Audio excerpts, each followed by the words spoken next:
9월 30일 저희들에게 주시는 하나님 말씀 사도행전 20장 13절로 24절까지 말씀입니다. 우리는 앞서 배를 타고 앗소에서 바울을 태우려고 그리로 가니 이는 바울이 걸어서 가고자 하여 그렇게 정하여 준 것이라. 바울이 앗소에서 우리를 만나니 우리가 배에 태우고 미둘레네로 가서 거기서 떠나 이튿날 기오 앞에 오고 그 이튿날 사모에 들르고 또 그 다음 날 밀레도에 이르니라. 바울이 아시아에서 지체하지 않기 위해 에베소를 지나 배 타고 가기로 작정하였으니 이는 될 수 있는 대로 오순절 안에 예루살렘에 이르려고 급히 가미러라. 바울이 밀레도에서 사람을 에베소로 보내어 교회 장로들을 청하니 오매 그들에게 말하되 아시아에 들어온 첫날부터 지금까지 내가 항상 여러분 가운데서 어떻게 행하였는지를 여러분도 아는 바니 곧 모든 겸손과 눈물이며 유대인의 간계로 말미암아 당한 시험을 참고 주를 섬긴 것과 유익한 것은 무엇이든지 공중 앞에서나 각 집에서나 거리낌이 없이 여러분에게 전하여 가르치고 유대인과 헬라인들에게 하나님께 대한 회개와 우리 주 예수 그리스도께 대한 믿음을 증언한 것이라. 보라, 이제 나는 성령에 매여 예루살렘으로 가는데 거기서 무슨 일을 당할는지 알지 못하노라. 오직 성령이 각 성에서 내게 증언하여 결박과 환난이 나를 기다린다 하시나 내가 달려갈 길과 주 예수께 받은 사명 곧 하나님의 은혜의 복음을 증언하는 일을 마치려 하면은 나의 생명조차 조금도 귀한 것으로 여기지 아니하노라. 아멘. 달려갈 길을 달려가며 주께 받은 사명을 완수하라 라는 제목으로 오늘 아침 말씀 전합니다. 하나님은 언제나 목적을 가지고 모든 일들을 행하시죠. 따라서 우리를 구원하신 목적도 있고 우리가 하나님의 자녀가 되게 하신 목적도 있습니다. 이 사실을 잊지 않는다면 저희들 역시 내가 이 땅을 살아가면서 하나님이 원하시는 목적에 맞게 살아가야 한다는 것을 한순간도 잊지 않고 늘 의식하고 있어야겠죠. 계속해서 저희들은 사도 바울의 3차 전도 여행을 살펴보고 있습니다. 그 중에서 오늘 본문은 3차 전도 여행의 여정 가운데에 구체적으로 성경이 기록하고 있는 마지막 여정에 해당되는 그 부분을 묵상하게 됩니다. 특별히 오늘 말씀을 보면서 우리에게 굉장히 익숙한 성경 구절이 바로 눈에 들어오시죠. 24절 보시기 바랍니다. 내가 달려갈 길과 주 예수께 받은 사명 곧 하나님의 은혜의 복음을 증언하는 일을 마치려 하면은 나의 생명조차 조금도 귀한 것으로 여기지 아니하노라. 아멘. 사도 바울의 비장한 각오가 느껴지는 말씀입니다. 생명조차 귀한 것으로 여기지 않을 만큼 바울이 중요하게 여겼던 것, 생명보다 더 우선시하며 있었던 것은 바로 복음 전하는 일이었습니다. 복음을 전하는 삶에 대해서 바울은 나의 달려갈 길 그리고 주 예수께 받은 사명이라고 하는 이 표현을 사용하고 있습니다. 다시 말해서 사명을 감당하는 것이 바울이 달려가야 할 길이고 사명을 감당할 뿐만 아니라 사명을 마칠 때까지 생명을 아끼지 않아야 된다는 것이 사도 바울이 가지고 있었던 사명관, 바로 사명에 대한 생각이었습니다. 그렇습니다. 예수 믿고 구원받은 사람들은 누구나 달려가야 될 길이 있습니다. 주 예수께 받은 사명이 모두에게 있습니다. 따라서 저희들은 그 사명이 마치는 순간까지 달려가야 할 그 길을 달려갈 수 있어야 되는 것이죠. 하나님이 나를 지으신 목적과 나를 구원해 주신 목적이 마치는 순간까지 사명자의 삶을 절대 타협해서는 안 되는 것입니다.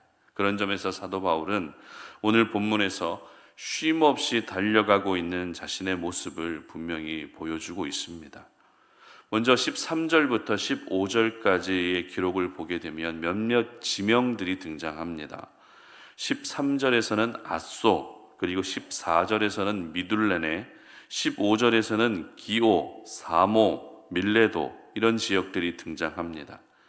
그런데 저희들은 이 지역의 각각의 특성이 어떤지, 그리고 그 지역에서 어떤 일들이 일어났는지를 보기보다 각 지역에서 옮겨 다닐 때의 과정을 더 주목할 필요가 있습니다. 본문 13절 보시기 바랍니다. 우리는 앞서 배를 타고 앗소에서 바울을 태우려고 그리로 가니 이는 바울이 걸어서 가고자 하여 그렇게 정하여 준 것이라. 아멘. 이 말씀은 바울의 이동편을 잘 보여주고 있는 말씀이죠. 가장 흔하게 이용했던 이동 수단은 배를 타고 이동하는 것이었습니다. 그리고 때로는 걸어서 이동할 때도 있었다라는 것을 보여주고 있는 말씀입니다. 사람은 누구나 피곤하고 체력이 떨어지게 되면 걷는 것조차도 힘들어합니다.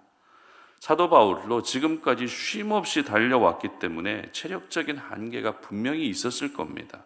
그럼에도 불구하고 걷는 것도 마다하지 않았다는 것은 그만큼 복음에 대한 열정과 한 영혼 구원하는 일을 중요하게 여기고 있었다는 것을 우리가 알 수 있는 부분입니다. 아무래도 다른 교통수단을 준비하기 위해서는 시간도 더 많이 필요하겠죠. 또 그것을 기다리다 보면 방문해야 될 곳에 방문하지 못하는 일도 생길 수 있습니다. 그러나 사도 바울은 그런 낭비되는 시간까지 줄여가면서 걸어서라도 복음을 전하는 그런 귀한 열심을 다하고 있었던 것입니다. 그리고 15절 말씀도 보시기 바랍니다.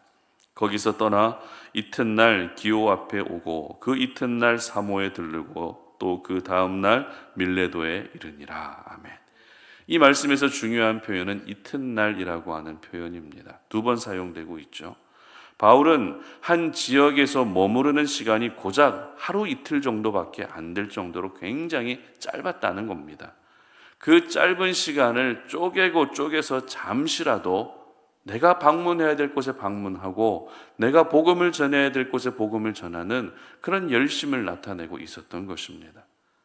그렇다면 사도 바울이 이렇게 시간을 앞다투어서 때로는 걸어서 이동하기도 하고 또 하루 만에 다른 지역으로 또 옮기는 분주하고 숨가쁜 일정을 소화했던 이유가 무엇일까요?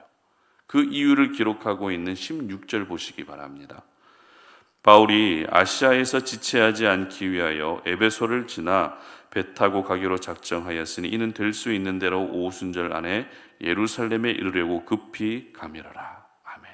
바로 오순절 전에 예루살렘으로 가기 위해서였습니다.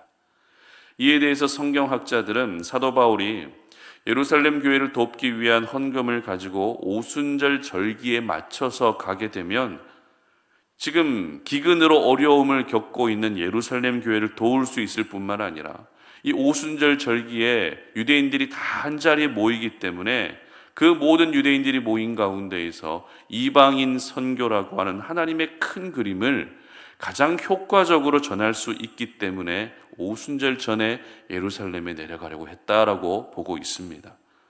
그래서 사도 바울은 더 이상 소아시아 지역에서 지체할 수 없었습니다. 숨가쁘게 복음의 여정을 감당할 수밖에 없었던 것입니다. 그리고 사도 바울에게 주어진 시간이 그렇게 많지 않았다라는 것을 뒷받침해 주는 말씀이 17절에 잘 기록되어 있습니다. 바울이 밀레도의 사람을 에베소로 보내어 교회 장로들을 청하니. 아멘. 에베소는 사도 바울이 3년을 머무르며 공을 들였던 교회입니다. 그러면 당연히 예루살렘으로 가기 전에 마지막으로 방문해서 에베소 사람들을 만나고 권면하고 축복해 주는 것이 맞습니다. 하지만 바울은 자신에게 주어진 시간이 그렇게 많지 않았기에 시간적 부담 때문에라도 에베소에 들르는 것이 쉽지 않았습니다. 그래서 결정한 것이 무엇입니까? 에베소 장로들을 지금 자신이 있는 곳으로 초청하는 것이었죠. 이처럼 바울은 충분하지 않은 시간 가운데에서도 자신이 달려가야 할 길을 끝까지 열심히 달리고 있었고 복음을 전하는 주 예수께 받은 사명을 마치기까지 힘을 다하고 있었던 것입니다. 또한 바울은 에베소 교회 장로들을 모아서 설교할 때에 사명자로 살아가는 데 있어서 절대 잊지 말아야 될 사명자의 자세가 무엇인지를 가르쳐주고 있습니다. 19절 말씀 보시기 바랍니다. 곧 모든 겸손과 눈물이며 유대인의 간계로 말미암아 당한 시험을 참고 주를 섬긴 것과 아멘. 바로 겸손한 사명자가 돼야 한다는 것입니다. 그리고 눈물의 사명자가 돼야 한다는 것이죠. 시험을 참는 사명자, 끝까지 주를 섬기는 사명자가 돼야 한다고 에베소 장로들에게 마지막 권면을 합니다. 그리고 나서 사도 바울은 서두에서 우리가 읽었던 귀한 고백이죠. 내가 달려갈 길과 주 예수께 받은 사명, 곧 하나님의 은혜의 복음을 증언하는 일을 마치려 하면은 나의 생명을 조금도 귀한 것으로 여기지 않겠다라고 하는 이와 같은 아름다운 고백을 남기게 되는 것입니다. 그렇습니다. 여러분, 이것이 바로 진정한 사명자의 모습입니다. 이것이 바로 나를 창조하시고 구원하신 목적을 알고 있는 사명자의 모습인 것입니다. 그렇다면 여러분이 달려가셔야 될 길은 어떤 길이십니까? 여러분이 주 예수께 받은 사명은 어떤 사명이십니까? 넓은 관점으로 보게 되면 우리 모두는 사도 바울과 같이 하나님의 은혜의 복음을 증언하는 것이 공통의 사명입니다. 그러나 사명은 그것만이 아니죠. 가정에서 감당해야 될 사명도 있습니다. 교회에서 감당해야 될 사명도 있고, 늘 만나는 사람들과의 그 만남 속에서 내가 감당해야 될 사명도 있다는 것입니다. 그러므로 사도 바울과 같이 여러분이 달려갈 길을 절대 중간에 멈추는 일이 없으시기를 바랍니다. 주 예수께 받은 사명을 감당하는 데 있어서 여러분의 생명조차도 아까워하지 않으셨으면 좋겠습니다. 적어도 이러한 비장한 각오로 사명을 감당해야 사명을 감당하는 과정에서 겪는 여러 가지 어려움 가운데서도 무너지지 않는 것입니다. 마지막으로 23절 말씀을 함께 읽어보도록 하겠습니다. 오직 성령이 각 성에서 내게 증언하여 결박과 환난이 나를 기다린다 하시나. 성령 하나님이 사도 바울에게 어떤 말씀을 하시냐면 환난과 결박이 너를 기다리고 있다, 이런 말씀까지 하십니다. 바울이 도착하는 곳곳마다 성령 하나님께서 환난과 결박이 지금 너를 기다리고 있다, 이런 말씀을 하십니다. 얼마나 두려울까요? 얼마나 걱정이 될까요? 얼마나 또 피하고 싶은 길입니까? 그러나 사도 바울은 이러한 말씀을 들었음에도 불구하고 달려갈 길을 달려갔던 것입니다. 바라기는 여러분도 바로 이러한 사명자가 될 수 있었으면 좋겠습니다. 사명자는 달려갈 길을 달려가야 사명자입니다. 사명자는 나를 향한 하나님의 목적을 알고 있어야 사명자입니다. 여러분 모두에게 예수의 보혈이 흐름과 동시에 사명자의 피도 함께 흐르고 있다는 사실을 기억하셔서 오늘 하루가 하나님께서 여러분에게 맡기신 그 사명을 끝까지 잘 감당할 수 있는 그런 하루가 되시기를 주님의 이름으로 축복합니다. 함께 기도하겠습니다. 하나님 감사합니다. 월요일 아침 우리가 주님 앞에 나와 기도하며 이번 한 주를 또 이 하루를 시작합니다. 참으로 힘들고 어려운 매일매일의 삶을 보내고 있지만 그러나 하나님께서 내게 맡기신 그 사명이 있기 때문에 그것이 바로 내가 달려가야 할 길이고 주 예수께 받은 사명임을 기억하며 오늘도 우리가 바로 세워지기를 원합니다. 내가 사명자로 살아가는 것이, 사명자임을 잊지 않는 것이 오늘도 우리의 정체성을 지킬 수 있는 길이며 하나님께서 우리에게 맡기신 그 삶을 넉넉히 살아갈 수 있는 그런 길이 되는 줄로 믿습니다. 우리 모든 성도님들에게 사명자로서 부족함이 없도록 지혜를 주시고 건강을 주시고 능력을 허락하여 주시옵소서. 그래서 우리를 통해서 하나님의 나라가 확장되며 죽어가던 영혼들이 주님 앞으로 돌아오는 그런 귀한 생명의 열매가 맺힐 수 있는 오늘 하루의 삶이 되게 하여 주시옵소서. 감사드리며 예수님의 이름으로 기도드립니다. 아멘.